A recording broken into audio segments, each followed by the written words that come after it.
74 வயசான ஒருத்தரை நாமெல்லாம் எப்படி கூப்பிடுவோம்? தாத்தான்னு தானே. அப்படிப்பட்ட ஒருத்தரை பற்றி தான் இப்போ பேச போகிறேன். அவர் பேர் ரஜினி.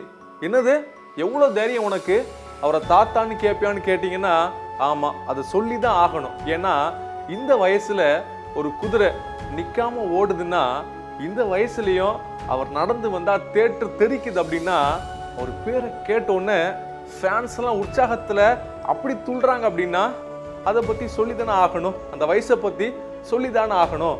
அவர் ஜென்ரேஷன் ஹீரோஸ் எல்லாமே இன்னைக்கு அப்பா கேரக்டர்லையும் இல்லைன்னா சினிமாவில் ஏதாவது ஒரு வாய்ப்பு கிடைச்சிராதா, வாழ்வாதாரத்துக்கு ஏதாவது கிடைச்சிராதா அப்படின்னு நினைக்கும் போது இன்னைக்கும் சூப்பர் ஸ்டாராக தமிழ் சினிமாவை ஆண்டுகிட்டு இருக்காரு அப்படின்னா, அவரோட வயசை பற்றி பேசிதானே ஆகணும்.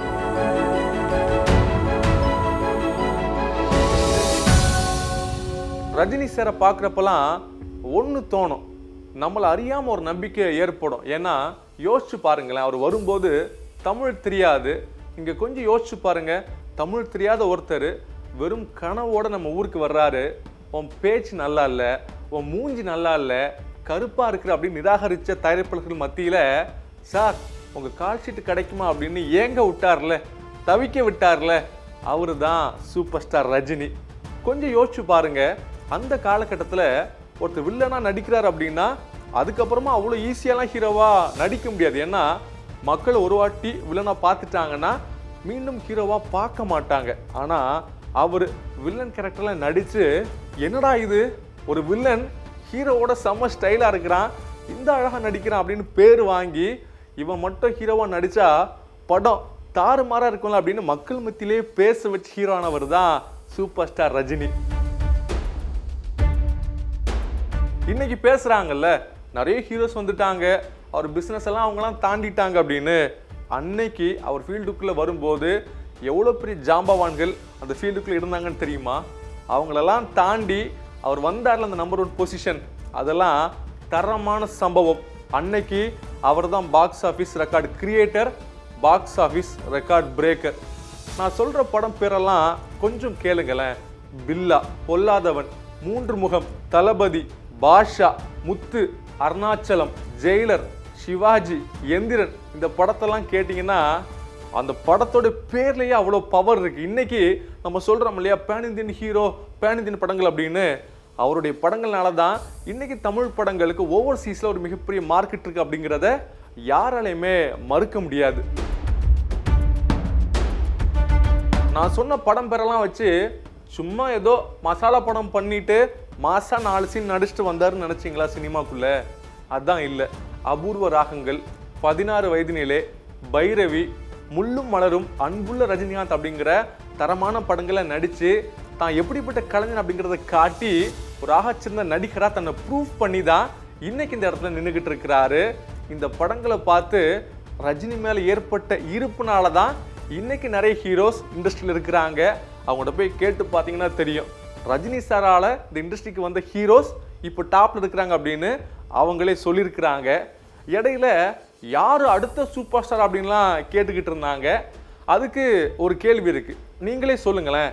இன்னைக்கு யார் சூப்பர் ஸ்டார் அப்படின்னு கேட்டிங்கன்னா, தமிழ்லையா, தெலுங்குலையா, கன்னடாவில் கேட்குறீங்களா, இல்லைனா நார்த் இந்தியாவில் கேட்குறீங்களா அப்படின்லாம் கேட்குறீங்க இல்லையா? ஆனால் அவர் இருந்த அந்த 90ஸ்ல நீங்கள் சூப்பர் ஸ்டார் அப்படின்னு யார்கிட்ட கேட்டாலும் யோசிக்காமல் சொல்லுவாங்க ரஜினி சார் அப்படின்னு. அது இங்கே இருக்கிற முன்னணி நட்சத்திரங்களும் ஒத்துக்கிட்டு இருக்கிறாங்க, பாலிவுட்டில் இருக்கிற பாட்ஷாஸும் அதை ஒத்துக்கிட்டு தான் போயிருக்கிறாங்க. அதே போல் இப்போ இன்னும் ரொம்ப ஈஸியாக ஆரம்பிச்சிருக்கிறாங்க. அவருக்கு வந்து அரசியலே தெரியலை, வெளியில் என்ன நடக்குதுன்னே தெரியல அப்படின்லாம் சொல்லிக்கிட்டு இருக்கிறாங்க. அவர் எல்லாத்துல இருந்தும் விலகி தான் உண்டு தான் வேலை உண்டு அப்படின்னு ரொம்ப ப்ராப்பராக இருக்கிறாரு. அவர் மட்டும் ஒரு காலத்தில் அரசியலுக்கு வந்திருந்தா அந்த களம் எப்படி மாறி இருக்கும் அப்படின்னு எல்லாருக்குமே தெரியும். இப்போது நடிக்கிறாரு, ஃபேமிலியோட டைம் ஸ்பெண்ட் பண்ணுறாரு அப்படின்னு ரொம்ப அழகான ஒரு வாழ்க்கையை வாழ்ந்துக்கிட்டு இருக்கிறார். அதன் காரணமாக தான் அவர் எதுலேயுமே சம்மந்தப்பட்டதில்லை அப்படிங்கிறது அவருடைய நெருங்கிய வட்டாரங்களுக்கு தெரியும். அதே மாதிரி அவருக்கு பேச தெரியல அப்படின்லாம் சொல்லிக்கிட்டு இருக்கிறாங்க. அவருக்கு பேசினா என்ன ஆகும் அப்படிங்கிறத நிறைய பேர் பார்த்துருப்பாங்க. குறிப்பாக நீங்கள் பார்த்தீங்களா ஜெயலர் ஆடியோ லான்ச்சை? ஆக்சுவலாக அந்த படத்துக்கு மிகப்பெரிய எக்ஸ்பெக்டேஷன்லாம் இல்லை. ஏன்னா நெல்சனுக்கு பீஸ்ட் அப்படிங்கிற ஒரு படம் சரியாக போகலை. ஆனால் ரஜினி சார் நம்பி கூப்பிட்டாரு. அந்த படத்துக்கு இருந்த மார்க்கெட் வேல்யூவும் சரி, எக்ஸ்பெக்டேஷனும் சரி, அந்த ஆடியோ லான்ச்சுக்கு அப்புறமா சார் பேசுனதுக்கு அப்புறமா ஒரு உச்சத்தை தொட்டிச்சுல்ல, அது அவருடைய பேச்சுக்கு ஒரு எக்ஸாம்பிளா எங்க வேணா சொல்லலாம்.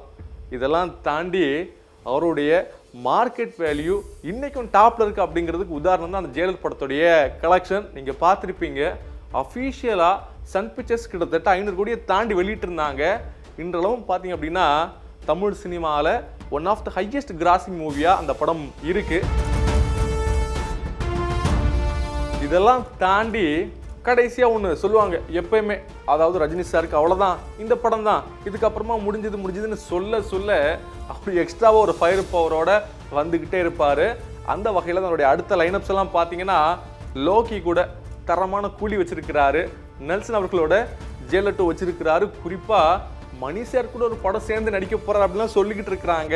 இந்த மாதிரிலாம் நடந்துச்சுன்னு வச்சுக்கோங்களேன், நம்ம சொல்லிக்கிட்டு இருக்கிறோம் இல்லையா, தமிழ் சினிமாவில் 1000 crore படம் வரவே இல்லை, மற்ற ஊர் படங்கள்லாம் வருது ஓடுது அப்படின்னு. ஸோ தமிழ் சினிமாவில் 1000 crore படம் வாய்ப்பு இருக்கான்னு கேட்டிங்கன்னா, அப்படி நடந்துச்சுன்னா அதை சூப்பர் ஸ்டாரோட கான்ட்ரிபியூஷன் கண்டிப்பாக இருக்கும் அப்படிங்கிறது தான் தமிழ் மக்களுடைய கருத்தாகவும் இருந்துக்கிட்டு இருக்கு. ஸோ அப்படிப்பட்ட சூப்பர் ஸ்டார், என்றைக்குமே இளமையோடு இருக்கக்கூடிய சூப்பர் ஸ்டார், விட்டால் 100 வயசு வரைக்கும் கூட அப்படியே படத்தில் ஜம்முன்னு நடிக்கக்கூடிய சூப்பர் ஸ்டார் தன்னுடைய 74வது பிறந்தநாளை கொண்டாடிக்கிட்டு இருக்கிறாரு. அவருக்கு நம்மளுடைய பிறந்தநாள் வாழ்த்துக்கள்.